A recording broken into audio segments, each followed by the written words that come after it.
नमस्कार विद्यार्थियों। आज विदेशी सहायता के अगले कंटेंट में हम विदेशी सहायता के जो लाभ हैं भारत को किस प्रकार से प्राप्त हुए हैं उसकी चर्चा करेंगे और विदेशी सहायता के संबंध में क्या क्या समस्या उत्पन्न हुई है और उसके लिए क्या क्या सुधार किए जा सकते हैं, अपने सुझाव भी इसमें प्रस्तुत करेंगे। जहाँ तक पिछले कंटेंट में मैंने आपको बताया था पिछले व्याख्यान में कि विदेशी सहायता किसी भी देश के आर्थिक विकास के लिए और खासतौर पर विकासशील राष्ट्रों के लिए एक वरदान साबित होती है। क्यों? क्योंकि उन राष्ट्रों के पास में विकासशील राष्ट्रों की विशेषता देखी गई है कि वे प्राकृतिक और मानवीय संसाधनों की दृष्टि से काफ़ी धनी होते हैं, लेकिन उनके पास में पूंजी का अभाव होने के कारण से वे अपने मानवीय और प्राकृतिक संसाधनों का बेहतर उपयोग नहीं कर पाते हैं। इसलिए विदेशी सहायता के माध्यम से विकासशील देश अपने आर्थिक विकास के मार्ग को प्रशस्त कर सकते हैं। वो प्राकृतिक और मानवीय संसाधनों का सफलतापूर्वक उपयोग करके देश में राष्ट्रीय आय, प्रत्येक आय को बढ़ा सकते हैं, गरीबी को दूर कर सकते हैं, आर्थिक विषमता को कम कर सकते हैं, आर्थिक असंतुलन को कम कर सकते हैं। और उसी संदर्भ में जो है हम चर्चा करेंगे कि भारत को इससे क्या लाभ प्राप्त हुए हैं। अगर हम भारत को प्राप्त होने वाले लाभ को देखें तो सबसे पहला तो लाभ ये हुआ है कि प्राइवेट फॉरेन इन्वेस्टमेंट में वृद्धि हुई है, यानी निजी विदेशी विनियोग में काफ़ी वृद्धि हुई है। जैसा कि हम जानते हैं जुलाई 1991 से देश में उदारवाद लागू हुआ, लिबरलाइजेशन, प्राइवेटाइजेशन और ग्लोबलाइजेशन की अगर हम बात करें तो उसमें जो है बहुराष्ट्रीय कंपनियां भारत में आकर के भारी मात्रा में निवेश किया है उन्होंने, और वो निवेश भी दो प्रकार से है, एक डायरेक्ट इन्वेस्टमेंट के रूप में है प्रत्यक्ष निवेश, और दूसरा पोर्टफोलियो निवेश के रूप में है। यानी डायरेक्ट रूप में भी भूमिका निभा रही है बहुराष्ट्रीय कंपनियां, मैन्युफैक्चरिंग से लेकर सेलिंग एंड डिस्ट्रीब्यूशन तक, और कुछ जो है इनडायरेक्ट रूप से भी भूमिका निभा रही है, यानी वो भारतीय कंपनियों के जो है अंशों को खरीद करके उसी सीमा तक जो है वो उनको वित्त प्रदान कर रही है। तो सबसे पहला जो ये फायदा भारत को मिला है कि लगातार निजी जो है विदेशी विनियोग बढ़ा है, और ये बढ़ने से जो है देश में नए रोजगार के अवसर प्राप्त हुए हैं, राष्ट्रीय उत्पादन बढ़ा है और प्रत्येक आय में वृद्धि हुई है। Number 2, development of the core and the basic industry. देखिए किसी भी आर्थिक विकास के लिए देश के लिए कोर इंडस्ट्रीज जैसे सीमेंट इंडस्ट्रीज है, केमिकल इंडस्ट्रीज है, आयरन एंड स्टील इंडस्ट्रीज है, ये हमारी मुख्य इंडस्ट्रीज कहलाती है जो कि अन्य उद्योगों का आधार होती है। इसको बेसिक इंडस्ट्रीज के नाम से भी जानते हैं, इसको कोर सेक्टर के नाम से जाना जाता है। विदेशी सहायता के माध्यम से भारत में जो है इस प्रकार के बड़े और आधारभूत और बड़े बड़े पूंजीगत उद्योगों का विकास संभव हो पाया, क्योंकि इन उद्योगों में भारी मात्रा में बड़ी पूंजी की आवश्यकता होती है, बड़ी मात्रा में उच्च तकनीक की आवश्यकता होती है, और वो वित्त के अभाव में उसको पूरा नहीं किया जा सकता। विदेशी सहायता के माध्यम से भारत जो है इस प्रकार के उद्योग की स्थापना करने में सफल हुआ है। नंबर 3 है increase in technological and industrial know how. इसका मतलब है कि हमने अभी आपको बताया कि विकासशील देश जो है वो तकनीकी दृष्टि से पिछड़े हुए रहते हैं। ऐसी स्थिति में विदेशी सहायता ने भारत को जो है उच्च तकनीक का लाभ प्रदान किया है। क्यों? क्योंकि जब उनके पास में पूंजी भारी मात्रा में आ गई, या उनका डायरेक्ट इन्वेस्टमेंट के रूप में विदेशी पूंजी जब भारत में आई है, चाहे वो निजी जो है विदेशी पूंजी है, तो वो न केवल पूंजी लेकर आती है बल्कि अपनी जो हाई टेक्नोलॉजी है, उस तकनीक है वो भी लेकर आती है, और वो आकर के उस तकनीक का प्रयोग जो भारत में किया गया है और इसका जो लाभ है उच्च तकनीक का लाभ वो भारतीयों को या भारतीय कंपनियों को या भारतीय उद्योगों को प्राप्त हुआ है। इसी के साथ में उद्योगों में जो आधुनिकीकरण की जो व्यवस्था बनी है वो भी विदेशी सहायता के माध्यम से संभव हो पाई है।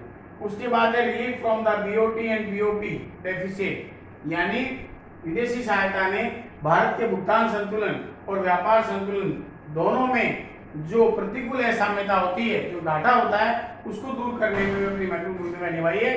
क्योंकि विदेशी पूंजी के माध्यम से जो है अधिक से अधिक मात्रा में उत्पादन संभव हुआ है, इसलिए देश में निर्यात बढ़े हैं, और जितने ज़्यादा निर्यात बढ़े और निर्यात बढ़ने के साथ साथ में जो है उनके बैलेंस ऑफ पेमेंट और बैलेंस ऑफ ट्रेड जो है उनकी जो अनफेवरेबल कंडीशन है उसमें धीरे धीरे सुधार होने लगा है। उसके बाद encouragement of the Indian entrepreneurship. देखिए भारतीयों में ये गुण है कि उनमें उद्यमता का बहुत बड़ा गुण पाया जाता है।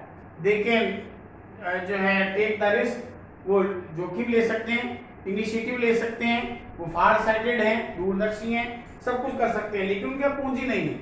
जैसे विदेशी सहायता जो आई है, जो विकसित राष्ट्रों से प्राप्त हुई है, तो इससे धीरे धीरे एक उद्यमिता की प्रवृत्ति भारतीयों में आई है और वो ज़्यादा से ज़्यादा मात्रा में उस पूंजी को निवेश करके देश में जो है एक उत्पादन का नया माहौल बनाने में कामयाब हुए हैं।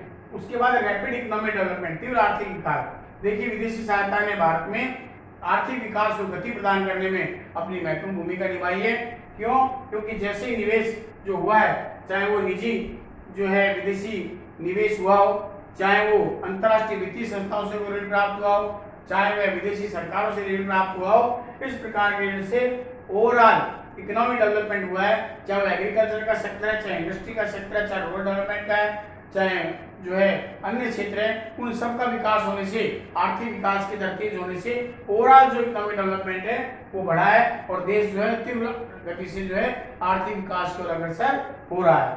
उसके बाद में पॉलिटिकल कोऑपरेशन, यानी राजनीतिक जो है सहयोग की भावना का विकास भी जो है विदेशी सहायता ने भारत में किया है। ये निश्चित तौर पर बात है, जब एक राष्ट्र से दूसरे राष्ट्र के द्वारा जब आर्थिक सहायता दी जाती है तो उनमें आपस में म्यूचुअल कोऑपरेशन की भावना डेवलप होती है, एक दूसरे के लिए वो सहयोग की भावना उनमें जागृत होती है और धीरे धीरे उनमें इस प्रकार के व्यापारिक, आर्थिक और मैत्रीपूर्ण संबंध बन जाते हैं जो देश के लिए लाभप्रद होते हैं। तो ये तो कुछ ऐसे बेनिफिट हुए हैं भारत को, जिससे भारत में जो है तीव्र गति से आर्थिक विकास का मार्ग पकड़ा है।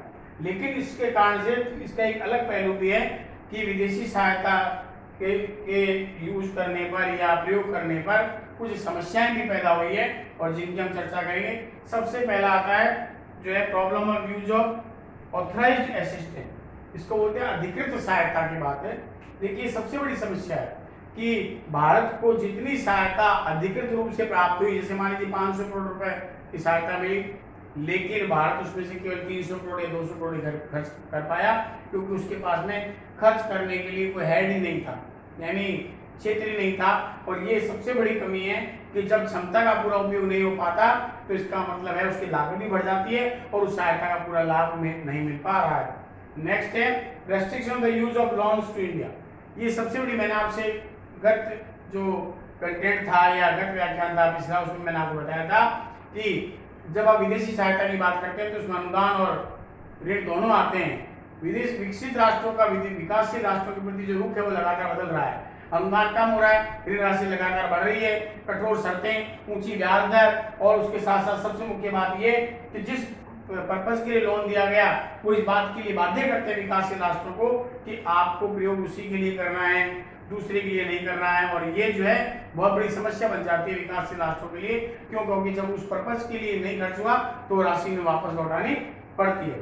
उसके बाद आता है preference of the project assistant. देखिए, जिस प्रोजेक्ट के लिए लोन दिया, मैंने अभी कल भी आपसे चर्चा की थी, अगर मेट्रो प्रोजेक्ट के लिए कोई लोन दिया गया है, कोई पावर प्रोजेक्ट के लिए अगर लोन दिया गया है, कोई जो नेशनल हाईवे के लिए अगर कोई लोन दिया गया है, तो वो ऋण देने वाला जो राष्ट्र है वो इस बात के लिए पूरी तरह बाध्य कर देता है कि आपको वो पैसा उसी प्रोजेक्ट के लिए खर्चना है।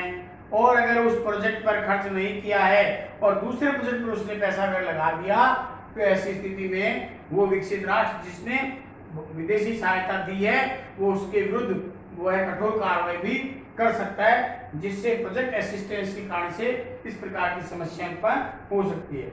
उसके बाद आता है misuse of the foreign add, यानी विदेशी सहायता का दुरुपयोग होना। ऐसा देखा गया है अनेक बार विकासशील राष्ट्र विकसित राष्ट्रों के द्वारा प्रदत्त सहायता का दुरुपयोग करना प्रारंभ कर देते हैं। जैसे भारत में भी इस प्रकार से हुआ है कि PL 480 के अंतर्गत भारत को जो है गेहूं खरीदने के लिए जो आर्थिक सहायता प्रदान की गई थी, और उस गेहूं खरीदने का मतलब ये था कि उसको बफर स्टॉक के रूप में रखना, यानी अगर इस प्रकार से कोई आकस्मिक संकट आ जाए तो उसका यूज करना है। लेकिन भारत ने उसका यूज किसी दूसरे कार्य के लिए कर लिया और वो जो है इस प्रकार से उसका जो उद्देश्य है वो पूरा नहीं हो पाया।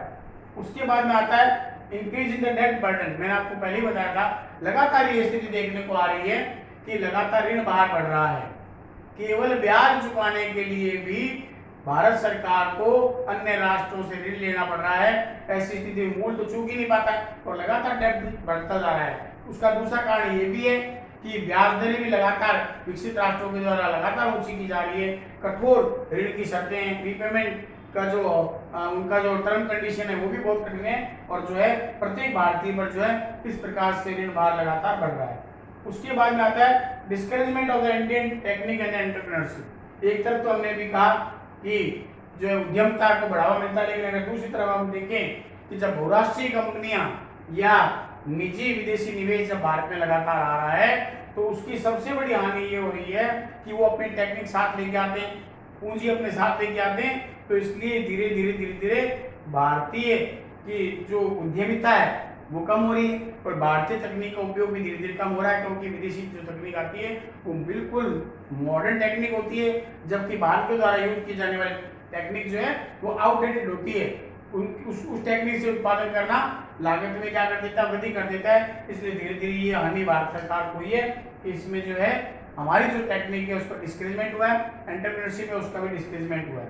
उसके बाद में इंक्रीज मोनोपोली। देखिए विदेशी सहायता ने एकाधिकार को बढ़ाया है, और एकाधिकार को किस रूप में बढ़ाया है कि लगातार जब विदेशी कंपनियां भारत में आकर के किसी कंपनी के साथ मिलकर कोलैबोरेशन करती है तो भारत सरकार भी क्या करती है, उन्हीं कंपनियों को करों में छूट देना, सब्सिडी देना, इस प्रकार से जो है हर प्रकार की सहायता को प्रदान करती है, और they create the monopoly power. वो धीरे धीरे क्या करती है, एकाधिकार स्थापित कर लेती है, नई फर्मों को बाजार में आने नहीं देना चाहती। और अंतिम है इंक्रीज करप्शन, यानी भ्रष्टाचार को बढ़ावा भी जो है इसके अंतर्गत मिला है। यानी इसके भ्रष्टाचार इस प्रकार से बढ़ रहा है क्योंकि जब विदेशी सहायता जब दी जाती है तो ऐसी स्थिति में जो भी विदेशी सहायता से संबंधित अधिकारी या कंपनियां जो आती है वो पॉलिटिकल लेवल के जो लोग हैं उनके साथ में मिलकर के अच्छे अच्छे प्रोजेक्ट को अपने पक्ष में करा लेते हैं, अपनी आर्थिक नीतियों को अपने पक्ष में करा लेते हैं, और इससे वो जो है भ्रष्टाचार को इससे बढ़ावा मिलता है। इस प्रकार से हम कहते हैं कि भारत को जहाँ विदेशी सहायता से लाभ प्राप्त हुए वहाँ कुछ समस्याएं भी उत्पन्न हुई है। अतः इन समस्याओं को जो है दूर करने के लिए जो है कुछ विशिष्ट प्रकार के उपाय करने चाहिए, जिस प्रकार से क्षमता का पूरा उपयोग जो है उनके द्वारा किया जाना चाहिए जो है, और भारत सरकार को जो है उन राष्ट्रों को जिनसे विदेशी सहायता प्राप्त की है उन्हें फ्री लोन लेना चाहिए। फ्री लोन का मतलब वो किसी भी पर्पज के लिए काम में ले सकें। ब्याज दर में कमी के लिए भी विकसित राष्ट्रों को दबाव डाला जाना चाहिए कि वो आसान शर्तों पर सुलभ ऋण जो है वो भारत सरकार को उपलब्ध कराए। इस प्रकार की अगर की जाएगी तो निश्चित तौर पर विदेशी सहायता भारत सरकार के लिए एक वरदान साबित होगी।